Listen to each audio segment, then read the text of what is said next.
아니라 너를 만드신 이가 말씀하시느니라. 너는 두려워하지 말고 그렇게 말씀하십니다. 내가 너를 구속하였나니 너를 구속하였고 지명하여서 불렀나니 너는 내 것이라 이렇게 말씀하십니다. 그러니까 이곳에 모인 우리가 하나님 앞에 은총을 받은 자고 이곳에 모인 우리가 하나님 앞에 영광을 돌리는 자인 줄 믿습니다. 그래서 우리는 하루하루 하나님의 영광을 위해서 살아가는 존재들입니다. 그래서 날마다 주님께서는 우리를 사랑하시고 날마다 하나님께서는 우리를 가까이 하셔서 우리로 하여금 하나님 앞에 영광을 돌리며 살아가기를 원하시는 하나님이신 줄 믿습니다. 이 사람을 지으시고 첫 번째 우리에게 말씀하신 것이 고린도전서 10장 31절에 보면 너희가 먹든지 마시든지 무엇을 하든지 하나님께 영광을 돌리라 이렇게 말씀하십니다. 그러니까 우리가 추석 명절날 송편도 먹고 여러 가지 음식들을 많이 먹었는데 그 먹을 때도 하나님의 영광을 위해서 또 마실 때도 하나님의 영광을 위해서 그렇게 살라고 성경은 우리에게 말씀하십니다. 그러면서 내가 너를 지은 목적이 있는데 그것은 하나님을 찬양케 위함이라 이사야서 43장 21절에 보면 그렇게 말씀하십니다. 그러면서 내가 너를 보배롭고 존귀하게 여기노라 이렇게 말씀하십니다. 우리 한 사람 한 사람이 그렇다는 것이에요. 주의 은총을 받지 않고는 살아갈 수 없는 것이 인간입니다.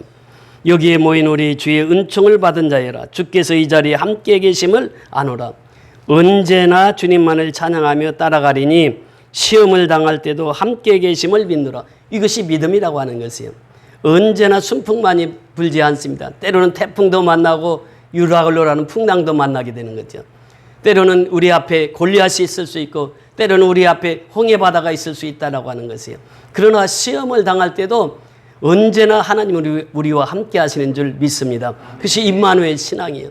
신앙 중에 최고봉의 신앙은 임마누엘입니다. 임마누엘. 하나님이 우리와 함께 하신다는 거예요. 지금 이 예배 속에 하나님이 우리와 함께 하신다는 것입니다. 계시록에 보면은 성도 사이사이를 운행하시는 하나님 이렇게 말씀하십니다. 그러니까 살아계신 하나님이 오늘 이 자리에 우리와 함께 하시는 줄 믿습니다. 주님이 뜻하신 일 헤아리기 어렵더라도 언제나 주 뜻 안에 내가 있음을 나누라. 사랑과 말씀들이 나를 더욱 새롭게 하니 때로는 넘어져도 최후 승리를 믿노라. 이것이 신앙이에요. 넘어져도 최후에는 승리한다고 하는 것이에요. 이것이 천국에 대한 소망입니다. 천성을 향해 가는 성도들아 내 앞길을 어떻게 하라고요? 두려워하지 말라는 게 두려워하지 말라는 게. 천성을 향해서 갈 때 여러 가지 두려운 일이 많이 와요. 그런데 두려워하지 말라고 하는 것입니다. 그러면서 3절에 보면 여기에 모인 우리 사랑받는 주의 자녀라. 주께서 뜻하신 바 우리를 통해 펼치신다. 고통과 슬픔 중에 더욱 주님 의지하오니. 그렇잖아요. 고통과 슬픔이 오면 더욱 주님 의지합니다. 우리가 깊은 병에 들렸을 때 주님을 더 의지합니다. 우리가 어려움을 당했을 때 주님을 더욱 의지하게 되는 것입니다. 고통과 슬픔 중에 주님을 의지하는 거예요. 내게 왜 고통이 왔는가? 내게 왜 슬픔이 왔는가? 이렇게 생각하지 말고 이것은 주님을 의지하라고 하는 신호구나. 그렇게 해서 고통과 슬픔이 올 때 더욱더 주님을 의지하는 저와 여러분이 될 수 있기를 소원합니다. 어려움을 이겨내고 주님 더욱 찬양하라. 그러니까 어려움은 누구에게나 다 닥쳐요. 근데 그것을 이겨낼 수 있는 힘을 누가 주신다? 하나님이 주시는 거예요. 그러니까 하나님을 우리가 믿는 것입니다. 하나님은 항상 우리가 어려움을 당할 때 하나님이 나몰라라 하시는 적이 없어요. 항상 우리와 함께 하십니다. 여러분 보세요. 하나님은 말씀하시고 이루시는 분입니다.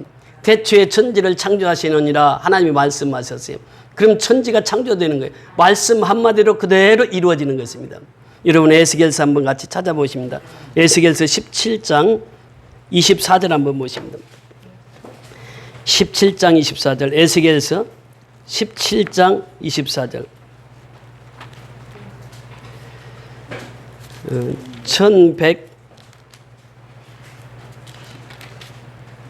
17장 24절 1174면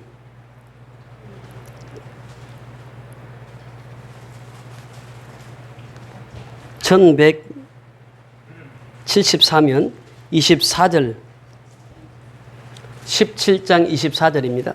우리 다 같이 봉독하겠습니다. 17장 24절 시작. 들의 모든 나무가 나 여호와는 높은 나무를 갖추고 낮은 나무를 높이며 푸른 나무를 만들고 마른 나무를 무성하게 하는 줄 알리라. 나 여호와는 말하고 이루느니라. 나 여호와는 말하고 이루느니라. 그 말씀만 하시는 하나님이 아니에요. 말씀하시면 그대로 이루시는 분이 하나님이신 줄 믿습니다. 그 뒤로 12장 보세요. 예수께서 12장 25절. 12장 25절.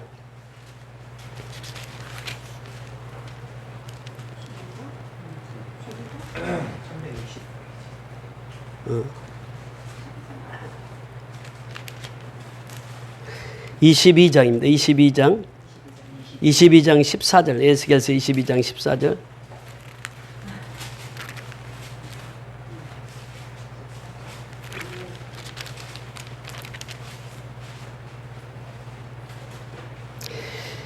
자, 같이 읽습니다. 22장 14절.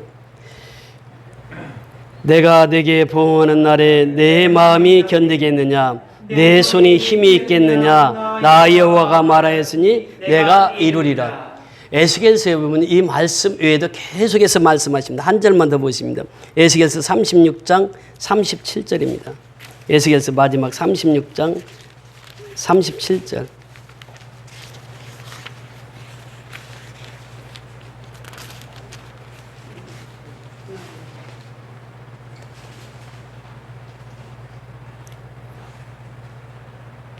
자, 같이 읽습니다. 37절 시작. 주 여호와께서 이같이 말씀하셨느니라. 그래도 이스라엘 족속이 이같이 자기들에게 이루어 주시기를 내게 구하여야 할지니라. 내가 그들의 수요를 양떼같이 많아지게 하되. 자, 여기에서 보면 하나님의 말씀이 어떻게 임한다고 그랬습니까? 하나님께 구할 때 임한다고 하는 것입니다. 우리가 기도할 때 하나님의 말씀을 받는다고 하는 것이에요. 그 하나님의 말씀을 받으면 그 말씀대로 이루시는 하나님. 우리가 이 사도행전 28장을 보면서 27장에서 그 말씀을 하셨죠. 27장 24절에 보면 그렇게 말씀하십니다. 바울아 두려워하지 말라. 사도행전 27장 24절에 보면 바울아 두려워하지 말라. 내가 가이사 앞에 서야 하겠고 또 하나님께서 너와 함께 항해하는 자를 다 내게 주셨다 했으니, 하나님께 구했을 때, 하나님께 기도했을 때 하나님께서 그렇게 말씀하십니다. 바울아 두려워하지 말라. 너는 가이사 앞에 서야 되겠고 내가 너와 함께한 승선한 모든 사람은 내가 책임지마. 이렇게 말씀해 주셨다고 하는 것이에요. 우리가 기도할 때 응답을 받습니다. 여러분 보세요. 멜리데 섬에 걸리리라라고 했는데 그 26장에서도 그 말씀을 하셨잖아요. 27장인가요? 27장 26절에 보면은 그런즉 우리가 반드시 한 섬에 걸리리라 하더라. 하나님께서 바울에게 이 말씀을 주셨어요. 지금 이 14일 동안 유라굴라라는 풍랑을 만나서 갈 길을 모르고 배가 떠가는데 한 섬에 걸리리라고 하는 이 말씀을 하십니다. 그것이 어디였습니까? 멜리데라고 하는 섬이에요. 그 28장 오늘 본문 위에 보면은 28장 1절에 보니까 우리가 구조된 후에 안즉 그 섬은 어느 섬이라고요? 멜리데라 하더라. 지금은 무슨 섬이라고 그랬죠? 몰타 섬이라고 하는 거예요. 근데 바울이 여기서 얼마 동안 있습니까? 석 달을 있습니다. 오늘 본문 보세요. 16절로 돌아옵니다. 16절, 28장 16절 시작. 우리가 노마에 들어가니 바울에게는 자기를 지키는 한 군인과 함께 따로 있게 하니라. 11절 위에 올라가서 11절을 같이 보십니다. 시작. 석 달 후에 우리가 그 섬에서 겨울을 난 알렉산드리아 배를 타고 떠나니 그 배의 머리 장식은 디오스그로라. 자, 여기에서 보니까 석 달 후에 이렇게 변합니다. 왜 석 달 후에 떠났을까요? 지금 철기가 겨울철기입니다. 겨울은 풍랑이 있는 시기 아니에요.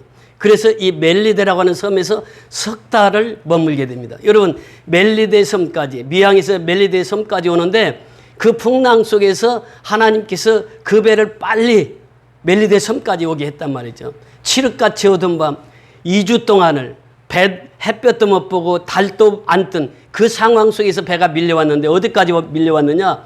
바로 노마 근처까지, 멜리데 섬까지, 몰타 섬까지 오게 되었다고 하는 거예요. 그 기간이 석 달입니다. 왜냐하면 겨울을 지나고 봄이 돼야 이 태풍이 다 지나기 때문에 그래요. 석 달 후에 떠나는데 석 달 그 멜리데에서 석 달 있으면서 무슨 일을 했습니까? 보블리오라고 하는 가장 그 지위가 높은 그 섬에서 그분의 아버지가 열병과 또 이질이 걸려가지고 어려움을 겪고 있을 때 바울이 안수해서 그 병을 깨끗이 치료합니다. 그러니까 섬 사람들이 다 와서 병 고침을 받아요. 바울이 안수하면 병이 나아요. 그 석 달 사역을 했는데 그 지금 몰타 섬이라고 하는 지금은 한 나라가 되어 있습니다. 나라인데 그 인구가 40만이에요. 40만인데 바울이 거기서 석 달 선교해가지고 지금 98%가 예수를 믿는단 말이죠. 이것이 기적이라는 것이에요. 바울이 지나가는 흔적들을 보면 기적을 낳고 갔어요. 바울이 들렸다가 섬에서 한 3개월 있었는데 그 섬의 98%가 예수를 믿게 되었다고 하는 것입니다. 그 다음에 오늘 보면요. 11절에 다시 한번 보면 석 달 후에 우리가 그 섬에서 겨울을 난 알렉산드리아 배를 타고 떠나니 그래요. 알렉산드리아 배가 어떻게 됐죠? 그 바로 앞에 보면 다 파손이 됐습니다. 파손이 됐는데 그것을 이제 수리해가지고 다시 이제 알렉산드리아 호를 타게 되는 거죠. 그래서 그 배를 타고 갑니다, 지금. 근데 그 배의 머리 장식은 뭐라고요? 디오스구로라 그랬어요. 디오스구로라고 하는 것은 1번, 그 밑에 내려가서 보세요. 주석이 뭐라고 되어 있는, 주예가 뭐라고 되어 있는가? 1번 내려가서 보면 뭐라고 써 있습니까? 제우스의 쌍둥이 아들. 제우스 신이라고 하는 건 뭐예요? 그 당시에 제우스 신을 섬기지 않는 사람들이 없었습니다. 거의 다 바다에 나갈 때, 또 농사를 지을 때 이 제우스 신상에 가서 절을 하고 그랬거든요. 근데 제우스 신의 쌍둥이 아들이 있었단 말이죠. 그 쌍둥이 아들을 그 배 머리에다 딱 달고 가는 거예요. 지금 이 누가가 이 성경을 기록하고 있는데 누가는 간단한 사람이 아닙니다. 아주 이 항로랄지 그 배의 생김새랄지 이걸 정확히 표현해요. 그 당시는 거의 다 이렇게 제우스 신상을 섬기고 또 그 제우스 아들 쌍둥이 신을 섬기고 그러면서 항해를 했단 말이죠. 그러니까 이 신이 우리 풍랑에서 구해줄 것이다. 이 신이 우리를 보호해줄 것이다. 그래서 배 앞에다 딱 알렉산드리 배 앞에다 세웠습니다. 지금 그 배에는 바울과 또 그 세 사람 누가와 또 한 사람 있었죠. 세 사람이 지금 예수 믿는 사람이었고 나머지는 예수를 안 믿는 사람들이었잖아요. 그러니까 그 배 앞에다 딱 그 신을 달고 지금 출항을 합니다. 그것이 11절이에요. 그 배의 머리 장식은 디오스구라라. 자, 12절 보세요. 수라구사에 대고 사흘을 있다가 거기서 둘러서 네기온에 이르러 하루를 지낸 후 남풍이 일어나므로 이튿날 보디올에 이르러 이렇게 말씀하시고 있습니다. 여기서 멜리데에서 수라구사까지는 150km예요. 그 항해에서 거기까지 갔습니다. 그 다음에 네기온에서 이 보디올까지는 340km입니다. 그러니까 보통 배가 5, 6일은 가야 돼요. 그런데 그 지금 보세요. 그 네기온에 이르러 하루를 지낸 후 남풍이 일어나므로 이튿날 보디올에 이르러 며칠 만에 갔습니까? 단 이틀밖에 걸리질 않아요. 이틀밖에 걸리지 않았는데 그 핵심이 뭐라고요? 남풍이 불므로 남풍이 불었다고 하는 것은 배 뒤에서 큰 바람이 계속 불어줬다는 거예요. 그 당시만 해도 돛을 달고 배를 항해했잖아요. 지금 기계가 없습니다. 그러니까 돛을 달았는데 그 뒤에서 바람이 센 바람이 계속 불어주니까 그 배가 순풍을 달고 그냥 계속 앞으로 전진했었죠. 그러니까 보통 5, 6일 항해할 길을 이틀 만에 가게 된 거예요. 자, 순풍을 누가 주셨습니까? 하나님이 주셨다니. 남풍을 누가 주셨어요? 하나님이 주셨다고 하는 거예요. 우리 찬송가에 보면은 찬송가에 보면은 그 찬송이 나오죠. 373장 한번 보십시다. 373장. 찬송가 373장. 고요한 바다로 1절, 2절만 한번 같이 우리 부르십니다. 373장. 고요한 바다로 저 천국 향할 때 주 내게 선풍 주시니 참 감사합니다. 큰 물결 일어남 나 쉴 되지 못하나 예쁜 낭으로 인하여 더 빨리 갑니다. 자, 보세요. 고요한 바다로 저 천국을 향해 할 때 주님에게 순풍 주시니 참 감사합니다. 지금 남풍이 불어서 보디올까지 뭐 3배 빨리 도착했단 말이죠. 그런데 2절에 보니까 뭐라고 합니까? 큰 물결이 일어나 나 쉬지 못하나 이 풍랑으로 인하여 어떻게 한다고요? 더 빨리 갑니다. 인생이 그렇단 말이죠. 풍랑을 만나면 어려움이 아니라 그 어려움을 극복하고 나가면 더 빨리 간다는 거예요. 이것이 천성을 향해서 가는 성도들에게 주신 말씀입니다. 그래서 이 풍랑을 만나서 더 빨리 간 거예요. 남풍을 만나서 더 빨리 가게 되는 것이에요. 우리가 고난이 온다고 해서 그 고난을 고난으로 여기면 안 됩니다. 고난은 축복을 가장하고 찾아오는 손님이라고 그러잖아요. 고난 뒤에는 반드시 하나님의 축복이 있습니다.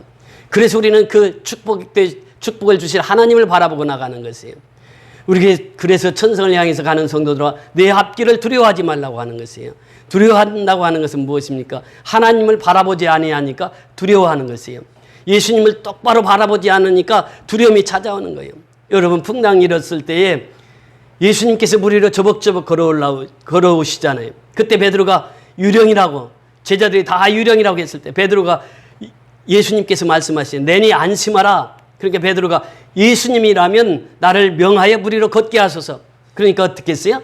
베드로가 예수님을 바라보고 갈 때는 물 위로 걸었단 말이죠. 그런데 예수님으로부터 시야가 떨어지는 순간 어떻게 됐습니까? 베드로는 물속에 빠져갔어요. 우리의 인생입니다. 우리의 인생 항해길에서 예수를 바라보고 사는 사람은, 천성을 향해 가는 사람은 어떤 어려움이 와도 예수님만 똑바로 쳐다보고 가면 그 어려움을 극복할 수 있는 힘을 주신다는 거예요. 근데 내 힘으로 하려고 하니까 물속에 빠져가는 것이에요. 물속에 빠졌다 할지라도 예수님께서는 어떻게 말씀하셨습니까? 즉시 손을 내밀어 베드로를 건져주시는 거예요.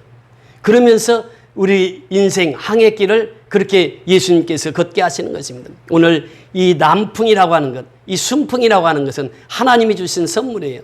고난을 당할 때 하나님은 그 순풍을 주셔서, 남풍을 주셔서 우리로 하여금 더 빨리 가게 하는 그런 역사를 일으키는 하나님이신 줄 믿습니다. 자, 14절 보십니다. 14절 아주 중요한 말씀입니다. 거기서 형제를 만나 그들의 청함을 받아 이레를 함께 머무느니라. 그래서 우리는 이와 같이 노마로가 아니라 형제를 만나, 아돌포스라고 하는 형제를 만났다고 하는 거예요. 거기에도 예수 믿는 사람이 있었단 말이죠. 그래서 형제들을 만났어요. 형제들은 이 피를 나누는 형제보다도 더 진한 사랑이 예수 믿는 형제들입니다. 그러니까 우리가 미얀마 가면 미얀마에 처음 보는 사람들도 브라더 그래. 브라더. 이 형제란 말이에요. 형제. 그 방글라데시 선교할 때 박철록 선교사님이 거기 가니까 감사라고 하는 말이 없더라는 거예요. 그래서 감사라고 하는 말을 만들어서 그렇게 표현하게 합니다. 그 하나님을 모르고 거기는 모슬렘들이니까 그곳에 사역을 할 때 그분이 당신을 뭐라고 우리가 불러야 됩니까? 그러니까 브라더, 형제라고 불러라고. 그래서 거기 가면 방글라데시 가면 브라더 박 이렇게 표현합니다. 그러니까 형제라고 하는 것은 방글라데시나 미얀마나 미국이나 어디를 가도 예수 믿는 사람 다 형제입니다. 브라더 앤 시스터 이렇게 표현해요. 그러니까 이 형제라고 하는 말이 얼마나 소중한 말인지 몰라요. 세상과 단절이 되고 세상과는 소통이 안 되고 세상의 줄을 연을 끊고 하나님의 나라로 왔다고 하는 것이거든요. 그러니까 하나님이 택한 백성이 되었다고 하는 거예요. 우리 성도라고 하는 말도 그렇잖아요. 구별된 무리란 말이죠. 우리가 세상을 살고 있지만 성도의 삶은 구별된 삶이에요. 그래서 우리가 성도라는 이름으로 하나님 앞에 영광을 돌리지 못하면 하나님께 욕을 먹이게 되는 것입니다. 그래서 우리가 성도라는 이름 자체가 구별된 무리예요. 우리는 세상 사람과 구별이 됐다는 것입니다. 그래서 이 형제를 만나서 며칠을 머물러요? 일주일 동안을 머뭅니다. 거기서. 사실 보세요. 바울은 뭡니까? 죄수입니다. 근데 지금 율리오 백부장이 있습니다. 또 군인들이 있습니다. 죄수를 지키는 군인들이 있어요. 근데 바울이 형제들을 만나니까 이제 율리오 백부장이 허락을 한 거예요. 며칠 동안. 일주일 동안 거기서 만날 수 있도록 허락한 것입니다. 여러분 얼마나 이 큰 일입니까? 바울은 그곳에서 형제들을 만나서 또 복음을 전해요. 그러니까 바울이 지나간 곳마다 복음의 역사가 펼쳐지는 거예요. 보세요. 여기서 보니까 이레를 함께 머무느니라. 그래서 우리는 이와 같이 어디로 가니라? 로마로 가니라. 로마로. 지금 바울의 생애 속에는 로마만 가득 차 있었습니다. 내가 언젠가는 로마 갈 거야. 그러면서 바울의 삶을 보세요. 죄수임에도 불구하고 하나님 다 이 감옥에서 풀어주세요. 이 기도했어요, 안 했어요? 전혀 한 번도 한 적이 없어요. 그럼 어떻게 했습니까? 감옥에서도 복음만 전했어요.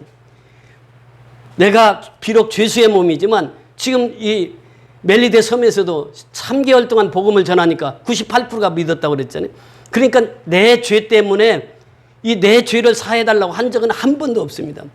그냥 아그리빠 왕 앞에서도 총독 앞에서도 항상 예수를 자랑하고 예수를 믿어야 됩니다. 내가 이 쇠사슬에 묶인 것 외에는 당신들도 다 예수 믿어야 됩니다. 이것이 바울의 사명이요. 바울이 복음 전하는 일이었습니다. 오늘날 우리도 역시 마찬가지죠. 바울은 지금 로마를 가기를 그렇게 소원했습니다. 우리 로마서를 보십니다. 로마서 1장, 바로 사도행전 뒤에 로마서죠. 1장 10절에서 13절까지 보십니다. 로마서 1장 10절에서 13절. 바로 사도행전 뒤에 로마서가 나오죠. 1장 10절에서 13절 시작. 어떻게 하든지 이제 하나님의 뜻 안에서 너희에게로 나아갈 좋은 길 얻기를 구하노라. 내가 너희를 보기를 간절히 원하는 것은 어떤 신령한 은사를 너희에게 나누어 주어 너희를 견고하게 하려 함이니 이는 곧 내가 너희 가운데서 너희와 나의 믿음으로 말미암아 피차 안위함을 얻으려 함이라. 형제들아, 내가 여러 번 너희에게 가고자 한 것을 너희가 모르기를 원하지 아니하노니 이는 너희 중에서도 다른 이방인 중에서와 같이 열매를 맺게 하려 함이로되 지금까지 길이 막혔도다. 바울의 소원은 어디 가는 것입니까? 로마에 가는 것이에요. 계속 로마를 가려고 해도 길이 막히는 거예요. 지금 보세요. 예루살렘에서부터 로마 전도 여행하는 데까지 얼마나 많은 어려움이 있었습니까? 그런데 바울의 심령 속에는 로마로 가야 된다. 왜? 로마는 모든 길이 로마로 통했거든요. 그래서 이 로마의 복음을 전해야 전 세계로 복음이 확산된단 말이죠. 이것을 바울은 알았기 때문에 로마 가기를 그렇게 소원했습니다. 가기 전에 로마서를 딱 띄우면서 로마서 서신을 먼저 보낸 거죠. 그러면서 바울이 고백하는 거예요. 13절에 특별히 형제들아. 지금 로마에 있는 형제들이 있습니다. 예수 믿는 사람들이 있단 말이죠. 내가 여러 번 너희에게 가고자 하는 것을 너희가 모르기를 원하지 아니하노니. 이게 무엇입니까? 부정 플러스 부정은 뭐라고 그랬죠? 강한 긍정이에요. 그러니까 바울은 그 지금 로마에 가고자 하는 것을 강하게 표현하고 있습니다. 내가 로마에 가기를 강하게 표현하고 있어요. 이는 너희 중에서도 다른 이방인 중에서와 같이 열매를 맺게 함이로되 지금까지 길이 막혔도다. 길이 막힌 거예요. 계속해서 보십니다. 로마서 15장 22절부터 24절까지. 로마서 15장 22절에서 24절까지.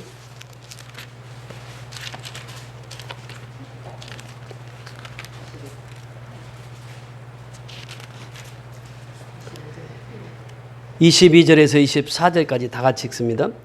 그러므로 또한 내가 너희에게 가려 하던 것이 여러 번 막혔더니 이제는 이 지방에 일할 곳이 없고 또 오래전부터 언제든지 서바나로 갈 때에 너희에게 가기를 바라고 있었으니 이는 지나가는 길에 너희를 보고 먼저 너희와 사귐으로 얼마간 기쁨을 가진 후에 너희가 그리로 보내주기를 바람이라. 지금 이 바울을 보세요. 이 로마를 지나서 어디까지 가기를 원했습니까? 서버나는 어디예요? 지금 스페인입니다. 스페인까지 선교 전략을 세웠던 것이죠. 그 스페인 가는 길에 로마에 들려서 그 형제들하고 교제를 나누기를 원했던 것을 소원하고 있습니다. 그러면 28절 29절 그 뒤에 보세요. 28절 29절 시작. 그러므로 내가 이 일을 마치고 이 열매를 그들에게 확증한 후에 너에게 들렀다가 서버나로 가리라. 내가 너희에게 나아갈 때에 그리스도의 충만한 복을 가지고 갈 줄을 아노라. 그리스도의 충만한 복입니다. 바울이 지금 전하고자 하는 것은 복음밖에 없어요. 그리스도의 충만한 복을 전하기 위해서 내가 서바나까지 갈 건데 로마를 좀 들려서 가야 되겠다. 이렇게 얘기하고 있습니다. 여러분, 이 로마에 가니라 이 말은 지금 사도행전에서도 계속 말씀하셨잖아요. 바울이 처음 예수를 영접하고 이제 하나님의 소명을 받을 때 로마 사도행전 9장 15절에 뭐라고 말씀하시고 있습니까? 나는 임금들과 또 모든 유대인과 이방인까지 복음을 전하는 것이 내 소명이다. 그러면서 그 소명을 감당하기 위해서 로마까지 가야 하리라. 그래서 로마서 23장 11절에 보면 그렇게 말씀하시잖아요. 예루살렘에서 행한 것 같이 너는 로마에 가서도 그렇게 하리라. 그리고 하나님께서 그 소명을 주셨단 말이죠. 그러면서 너는 로마까지 갈 때 가이사 앞에 가서 서야 되겠고, 너만 아니라 내 배 탄 사람들 다 하나님께서 구원하셔서 로마까지 가게 하리라. 드디어 이제 로마에 입성합니다. 이것이 이제 오늘 24절의 말씀이에요. 오늘 24절 사도행전 28장 24절에 보면은 그렇게 말씀하셨죠.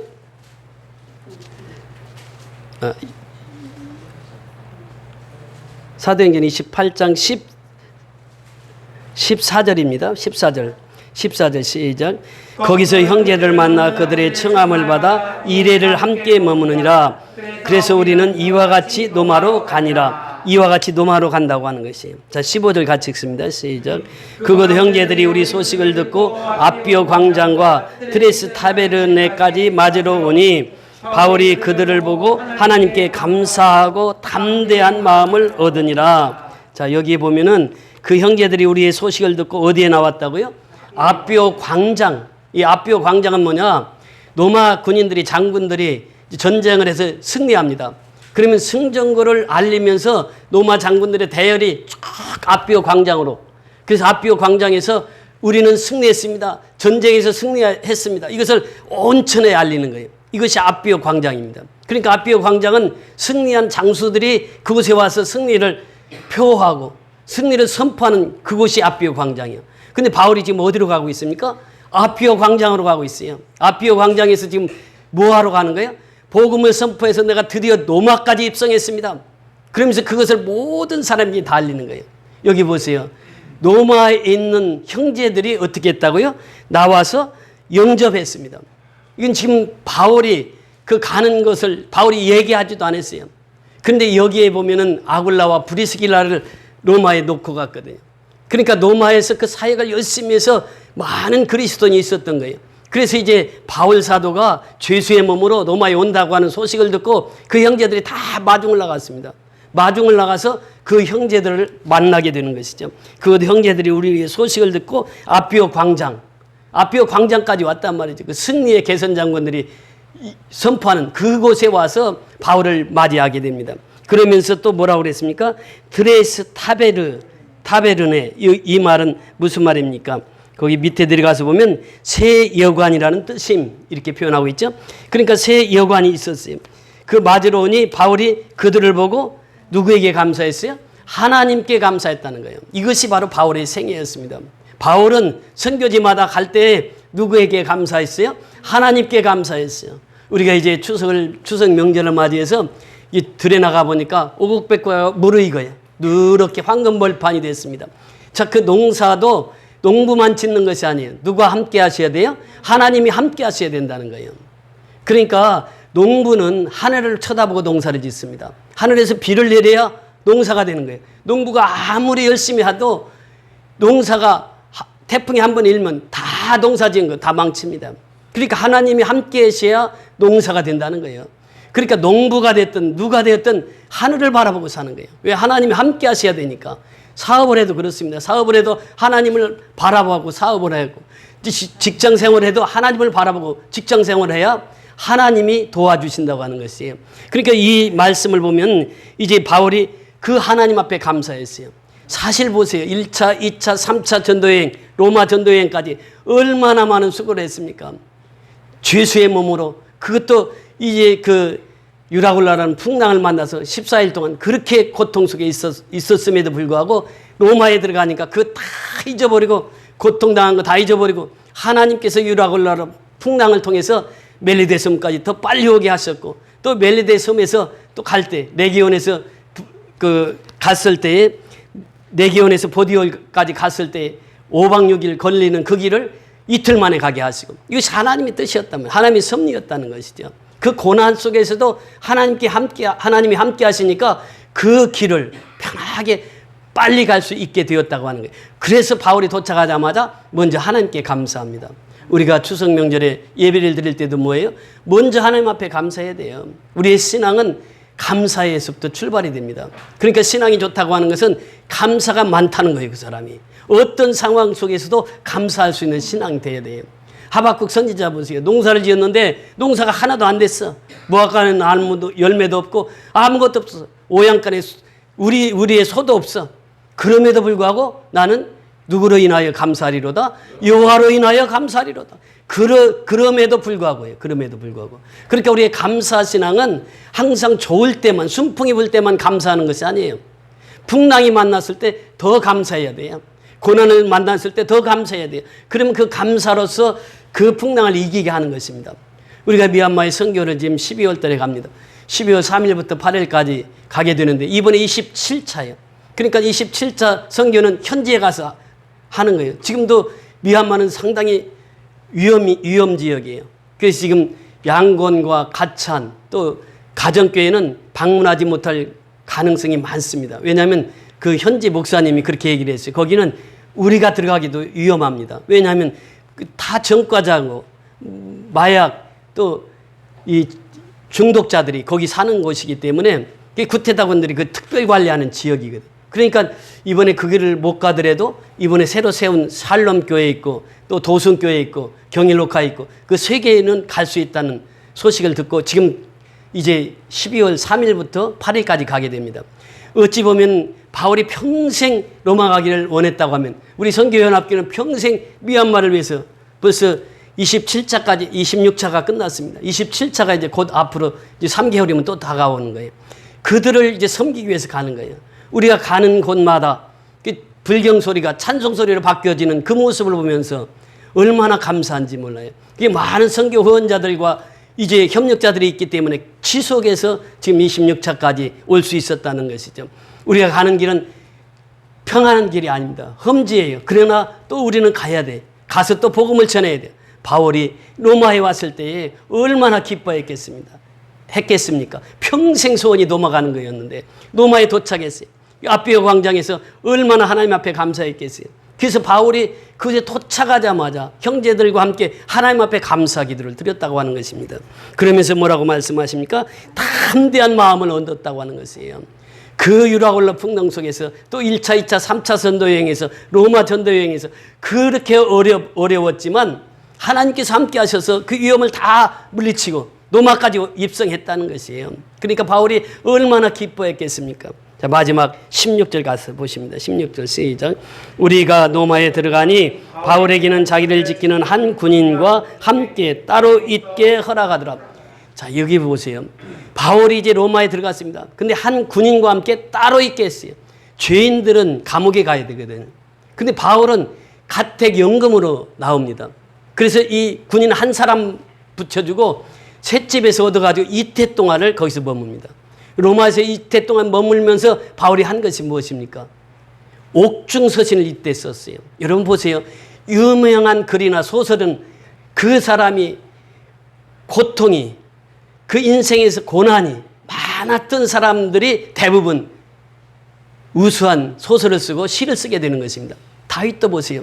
시편 거의 다 다윗의 시잖아요. 근데 다윗이 얼마나 고난을 많이 받았습니까? 그런데 다윗이 그 시를 쓴 것은 그 고난 속에서 일어난 사건들을 시로 표현한 거 아니겠어요? 그러니까 바울도 지금 옥중에서 지금 이태 동안 로마에서 머뭅니다. 이태 동안 있으면서 거기서 에베소서, 빌립보서, 빌레몬서, 골로새서 이 네 권의 옥중 서신을 기록해요. 낮에 가서 전도하고 밤만 되면 이제 글을 써가지고 이 소식을 빌립보 교회에 그 옥중 서신 중에서 빌립보 교회는 어떤 교회입니까? 자기가 첫 번째 세웠던 교회 아니에요. 그러니까 빌립보 교회의 그 핵심이 무엇입니까? 빌립보서 교회 내용의 핵심은 기뻐하라고 하는 것이에요. 내가 다시 말하노니 기뻐하라. 그러면서 옥중에 있으면서도 바울은 기쁨으로 이 서신을 씁니다. 골로새 교회의 주제는 무엇입니까? 예수 그리스도예요. 그러니까 예수 그리스도만 바라보라. 위의 것을 찾고 위의 것을 구하고 위의 것을 행하라. 그러니까 예수만 바라보라. 이것이 골로새서 핵심입니다. 빌레몬서 그 종이 이제 종을 보내서 이제 그 빌레몬서를 쓰게 했던 빌레몬서, 에베소서는 교회론이잖아요. 그러니까 바울이 그 옥중에 있으면서 교회는 어떤 곳이어야 되는가 이것을 에베소에 잘 표현했고 성도들은 어떻게 살아가야 될 것인가? 기쁨으로 살아가야 된다는 것. 이것이 빌립보서를 통해서 잘 표현하고 있는 것이 빌립보서입니다. 골로새서는 예수 그리스도만 바라보라는 것이에요. 그러니까 우리가 종되었다가 하나님의 종이 된 것은 이제 하나님만 바라보고 살아라고 하는 것입니다. 바울이 옥중에서 있으면서 지금 가택연금 속에서 있으면서 2년 동안 행한 일이 어마어마한 일입니다. 그래서 바울은 신약 13권을 기록한 그러한 사도가 되었습니다. 그 사도가 된 것은 이렇게 어려운 고난을 다 이기고 나왔단 말이죠. 그 바울은 생애 속에서 한 번도 하나님 나 이 감옥에서 풀어주세요, 이 기도를 한 번도 하지 않았다고 하는 거예요. 감옥에 있으면 감옥에 있는 그 자리에서, 그러니까 우리가 복음은 어떤 자리에서 전해야 됩니까? 내가 있는 자리에서, 내가 사업을 하고 있으면 사업장에서 복음을 전하고, 내가 직장생활을 하고 있으면 직장에서 복음을 전하고, 내가 가정에서 가사를 돌보고 있으면 가사를 돌보면서 복음을 전하는 거예요.